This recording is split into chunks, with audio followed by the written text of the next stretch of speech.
Okay, तो hello everyone, welcome to all sir pharma tutorial again. तो जैसे कि आप लोग को पता है बीपी 3040 फार्मास्यूटिकल इंजीनियरिंग, उसका यूनिट 2 में जो आपका लास्ट बचा है अभी डिस्टिलेशन, ठीक है।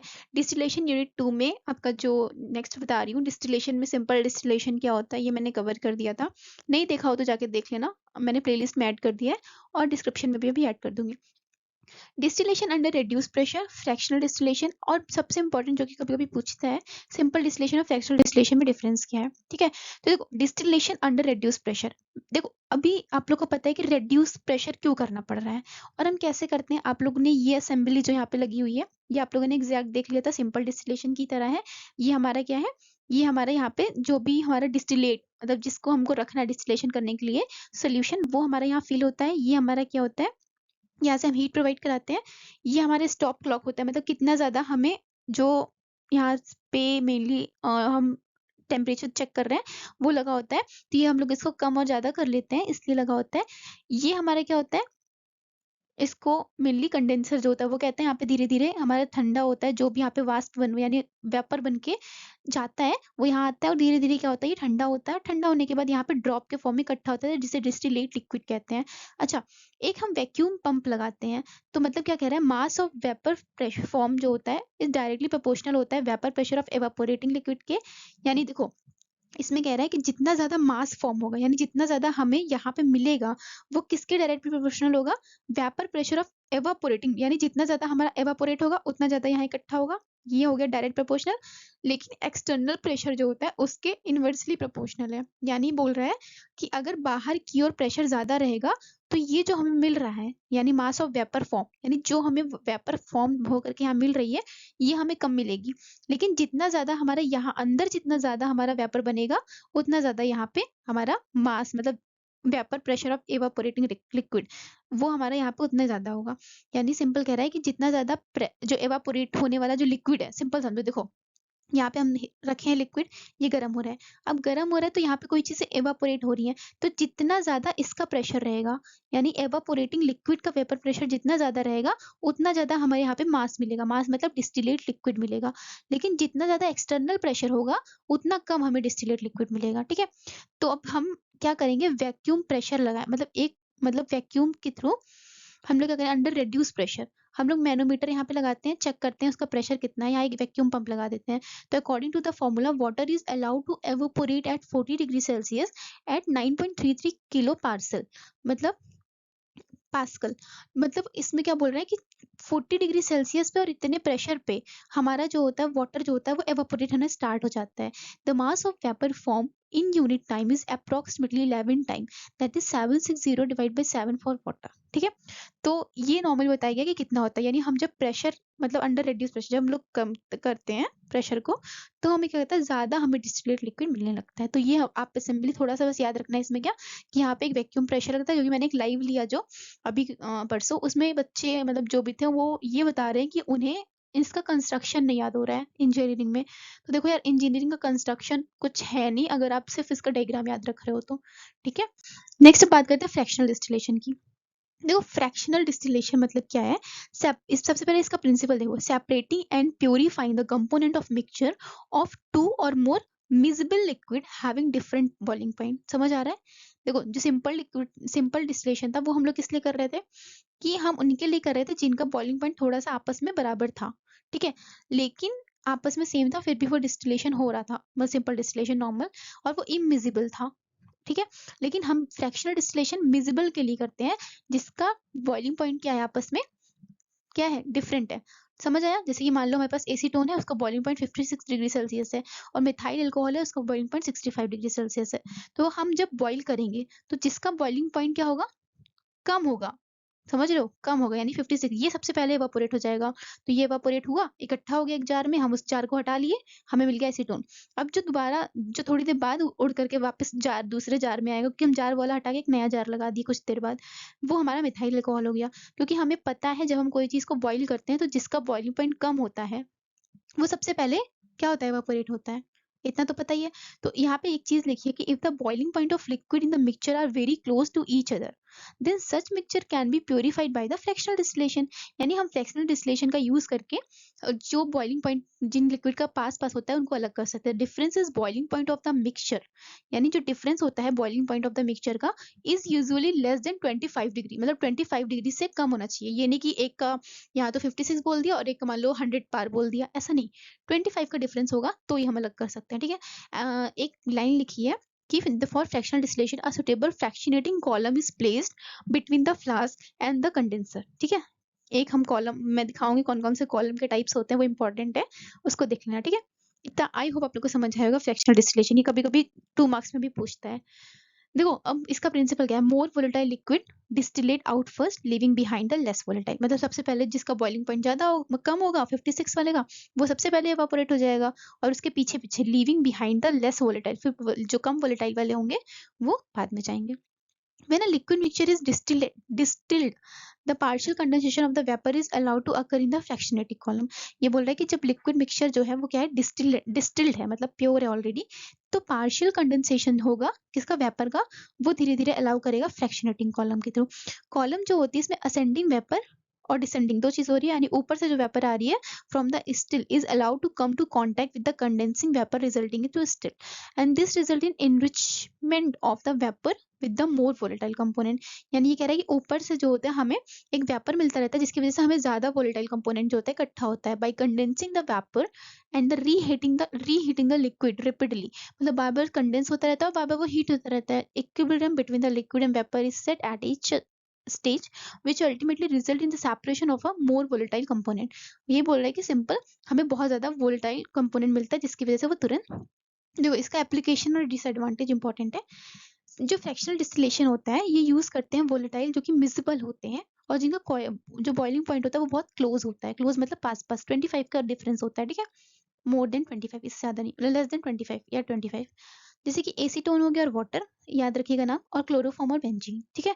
क्या होता है, मिसिबल होते हैं एक दूसरे में लेकिन इनका बॉइलिंग पॉइंट डिफरेंस होता है, ठीक है, डिफर होता है। डिसएडवांटेज की बात करूं तो fractional distillation can't be used to separate miscible liquid which form pure azeotropic mixture, ठीक है। जैसे ए और बी एजोट्रोपिक मिक्सचर अगर बना रहे होते हैं मिल करके तो हम उनको क्या करते हैं, नहीं सेपरेट कर सकते, ठीक है, क्योंकि उसका नॉर्मल सेम ही आ जाता है। देखो अब यहाँ पे आप लोग को दिख रहा होगा ये हमारा क्या है, इसमें बेंजीन है और एसीटोन है, क्योंकि एसीटोन जो होता है उसका बॉइलिंग पॉइंट कम होता है कंपेयर टू बेंजीन, तो मिक्सचर ऑफ द एसीटोन इसमें है। अब देखो ये धीरे धीरे यहाँ पे फ्रैक्शनेटिंग कॉलम लगी हुई है जो आपको दिख रहा है 3-4, ये फ्रैक्शनेटिंग कॉलम लगी होती है।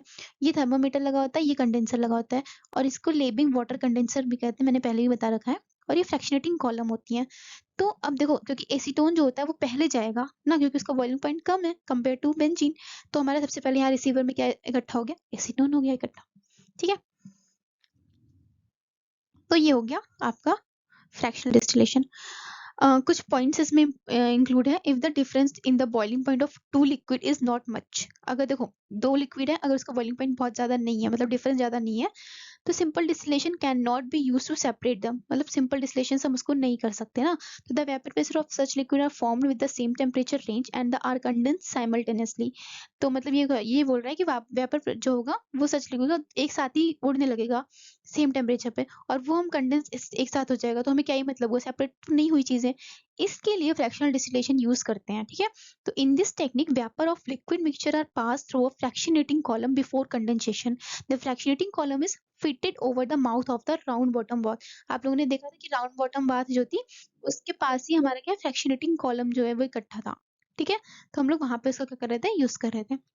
Vapour of the liquid with high boiling point condense before, ये मैंने बताया था ना, before the vapour of the liquid with lower, मतलब पहले क्या होगा, vapour of the liquid with high boiling point condense before the vapour of the liquid with lower, मतलब लोअर वाले जो होगा वो क्या होगा, पहले चला जाएगा और हायर वाला जो होगा वो बाद में जाएगा।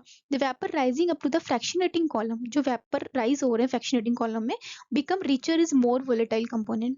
सिंपल है, by the time of the vapour reach to the top of the fractionating column these are rich in the more volatile, मतलब सबसे ज्यादा जो वोलेटाइल होगा वो सबसे पहले वेपर बनाएगा और सबसे पहले एक अलग बीकर में रिसीवर में इकट्ठा हो जाएगा।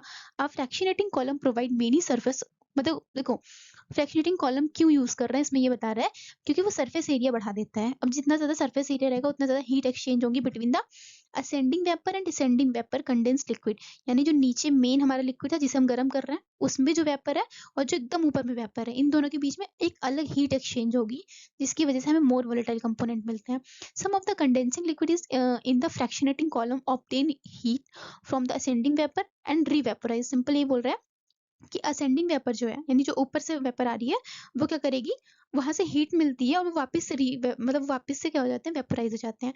तो vapour thus become richer in low boiling component. ठीक है, मतलब जितना बॉइलिंग कंपोनेंट कम रहेगा उतना ज्यादा क्या होगा, वेपर बनेगी। The vapour of the low boiling component ascend to top of the column, on the reaching the top the vapour become more pure in low boiling component and the pass. Simple है, इसमें 2-3 चीज ही देखने की है, बाकी important नहीं है उतना। ठीक है, अब देखो फ्रैक्शनेटिंग कॉलम क्या था।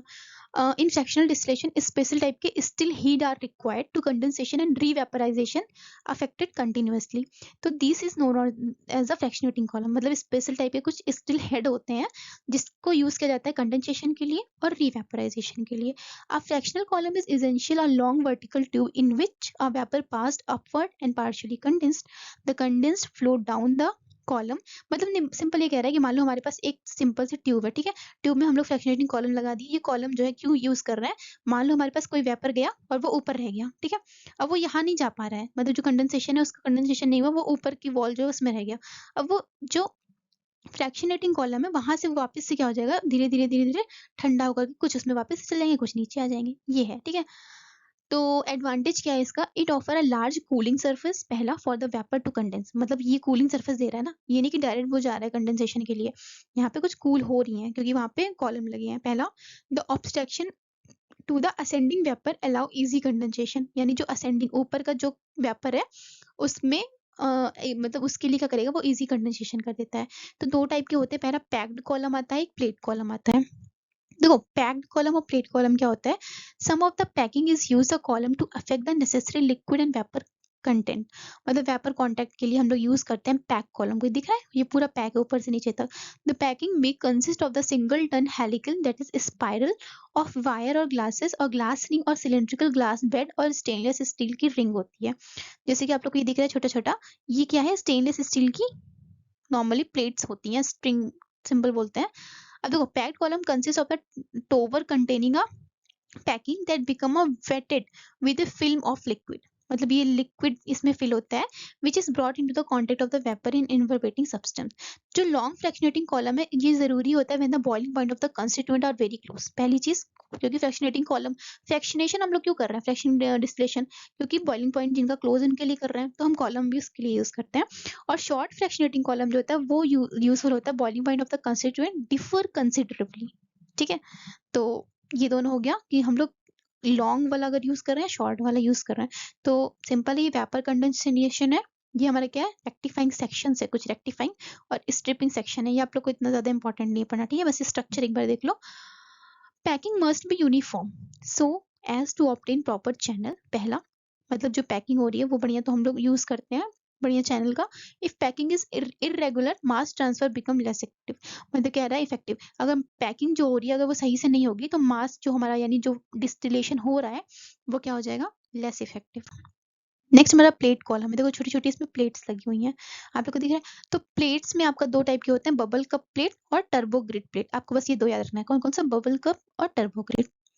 ठीक है, देखो हाँ ये इंपॉर्टेंट थोड़ा सा देख लेना एक बार। यंगर पियर शेप्ड का आता है फ्रैक्शनल कॉलम, ये हेम्पल कॉलम होता है, ये सिंपल पैक्ड होता है, ये बबल प्लेट होता है। ठीक है, चलो अब लास्ट इसमें बचा है आप लोग का simple distillation versus fractional distillation में डिफरेंस क्या है।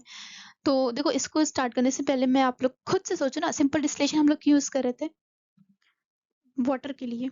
तो in simple distillation vapour is directly pass through the condenser, यहाँ पे हम लोग कोई भी कॉलम वगैरह का यूज नहीं करते हैं। पर in fractional distillation the vapour must pass through the fractionating column in which partial condensation of vapour is allowed to occur, क्योंकि हमें कॉलम लगे हुए हैं ना पहले से ही, हमारा जहाँ पे डिस्टिलेशन हो रहा है उसके ऊपर ही मैंने दिखाया था कॉलम लगे हैं। अब ये कॉलम से जब धीरे धीरे पास हो रहा है वेपर, तो ऑलरेडी वो कुछ ठंडा हो जा रहा है, तो कंडेंसेशन को काम कम करना पड़ रहा है। तो यहाँ पे आप सिंपल सोच सकते हो, कहते हैं खाना चबा के खाना चाहिए। अगर खाना हम चबा के खा रहे हैं तो हमारे इंटेस्टाइन जो है उसको वर्क कम करना पड़ेगा, और वर्क कम करना पड़ेगा तो वो पहली बात तो डाइजेशन अच्छा होगा, दूसरी बात आप लॉन्ग लाइफ आपकी बॉडी को, मतलब ऐसा होता नहीं इंटेस्टाइन का सहारा रहेगा। तो वही बात हो गई कि फ्लैक्शनेटिंग डिस्टिलेशन कॉलम जो है, फ्रैक्शनेटिंग कॉलम जो है, वहाँ पे पहले ही चीजें कंडेंस हो जा रही है, ठंडी हो जा रही है वेपर, तो कंडेंसेशन में आराम से पहुंच जाएंगी, तो वर्क कम करना पड़ेगा। ठीक है, नेक्स्ट इसमें है condensate is collect directly into the receiver, और ठीक है, लेकिन यहाँ पे जो कंडेंसेशन है take place in fractionating column so that the part of the condensating vapour return to the still. यानी यही कह रहा है कि जो कंडेंसेशन हो रहा है वो कॉलम में भी कुछ कंडेंसेशन हो रहा है, तो कुछ जो है कंडेंसेशन होने के बाद भी वेपर कहाँ आ जा रहे हैं, वापस हमारे, तो इसे कह रहा है रीवेपोराइजेशन। समझ रहे हो आप लोग, इसी को रीवेपोराइजेशन कह रहे हैं। यानी जो चीज हमारे कॉलम में ठंडी हो रही है वो कुछ तो कंडेंसेशन साइड में जा रही है, कंडेंसेशन वाली ट्यूब में, लेकिन कुछ वापस से हमारे वही जहाँ पे हीट हो रहा है डिस्टिलेशन वहां पे आ जा रहा है, मतलब डिस्टिल लिक्विड वहां पे आ जा रहा है।